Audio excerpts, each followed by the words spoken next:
we decided to undertake a social history of blind and partially sighted people in the north of Ireland, stretching back from about 1800. We felt it was important to map the changes that have taken place in the lives of blind people over those 200 years. 200 years ago, people were objects of pity and the recipients of charity. We've gradually moved towards, well, through a welfare stage to a stage where we now think in terms of rights, of anti-discrimination legislation, of public duties from which we should be benefiting. There's been a very great change. There's been a lot of change. Some of that change has been progress, and it was well worth documenting this both in a book and in an exhibition.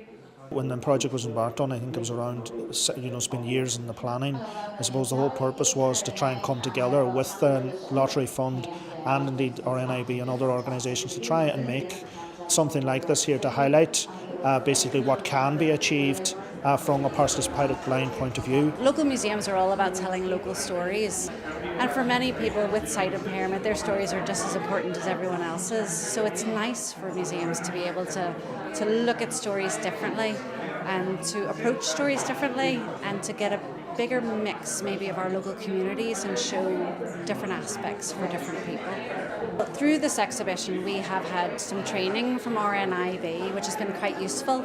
Many of our staff have been trained over the years, so it was a lovely refresher really for them to make sure that a lot of it is fear because you don't know what and you don't want to do the wrong thing.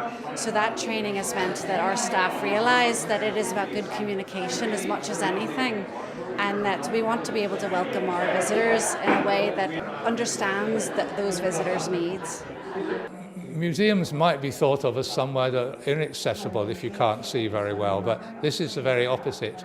We use a device called the Pen Friend, which essentially will read out to you material that's been recorded on labels. So each of the 6 display panels in this exhibition has a Pen Friend label on it, so the visitor in their own time, at their own pace, can read everything that's on the panel through this Pen Friend device. So they can read a description of the pictures that are on the panel and a reading out of the text that's on the panel. So you get the same information, the same experience as a sighted person. There's also some artifacts in the exhibition, and again there are Pen Friend labels on these, which are the equivalent of the print labels, and this allows blind or partially sighted people again to get a full description of what those artifacts are and what they were used for. So this exhibition is fully accessible.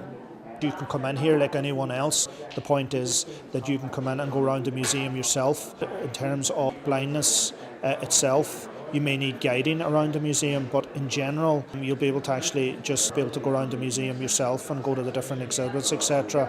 And that's a sea change in the future, so it will help, but it will only help, and it is a point worth notice here, that the sense of the past doesn't just leave the different museums and that's the end of it. Our hope would be that they will make other exhibits accessible for partially sighted blind people.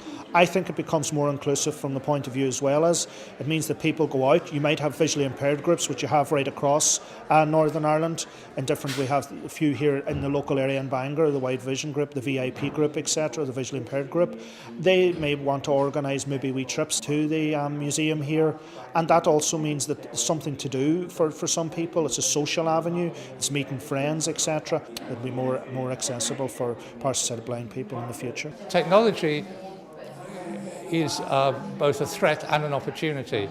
It's a tremendous opportunity now because it's possible to use tablets and phones and the like through speech output, through magnification. Most of these features are built in. They don't require special software anymore. So in many ways, the latest developments in technology have put us on a par with sighted people, but technology is always developing too quickly. And sometimes we're always having to run to keep up. And there are still barriers. If websites are poorly designed, for example, we may not be able to access them. So there's still a lot to do, but technology has opened up a great many doors, which were closed before. But you want to try and basically show what life was like at the past and show how far society has come. For example, if you take the book, gone are the days of begging on the street and saying, "Poor me, I'm blind," which was one quote from the book.